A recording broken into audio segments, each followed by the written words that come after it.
যারা এক ব্যাখ্যায় আছে গায়রিল মাগদুবি, এটা ইহুদিদের কথা, ওয়ালা দাল্লিন খ্রিস্টানদের কথা, যারা নিজের গোড়ামি দেখিয়ে অহংকার প্রদর্শন করে, যারা তোমাকে জানার পরেও যারা এই সত্য পথ থেকে যারা সরে গেছে, তুমি যাদের উপরে গজব নাজিল করেছো। ওয়ালা দাল্লিন আরেক দল যারা পথভ্রষ্ট হয়েছে, যারা তোমার নবীকে তোমার পুত্র বলে আখ্যা দিয়েছে। ওয়াকালাতিন নাসারাল মাসীহ ইবনুল্লাহ, খ্রিস্টানরা বলে ঈসা আলাইহিস সালাম আল্লাহর ছেলে। যারা এই ধরনের দ্বীনকে পরিবর্তন করেছে, যারা পথ হারা হয়েছে, যাদের উপরে তুমি রাগ করেছো, ওই দুই শ্রেণীর ধরে আমাদের অন্তর্ভুক্ত করো।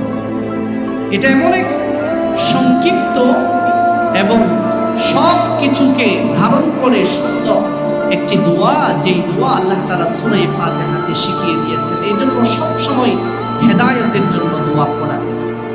আমাদের দেশে যারা অন্য বিধর্মী যারা আছে, তারা সহজেই ইসলাম ধর্ম গ্রহণ করতে পারে না কেন? তার একটি কারণ হলো যে হেদায়েত পাওয়ার জন্য হেদায়েত মন থেকে আল্লাহর কাছে চাই। আবার অনেক পথভ্রষ্ট লোক আছে, অনেক বেদাতি লোক আছে, তারা যেটা করে এটাকেই তারা একেবারে ভালো এবং সত্য মনে করে।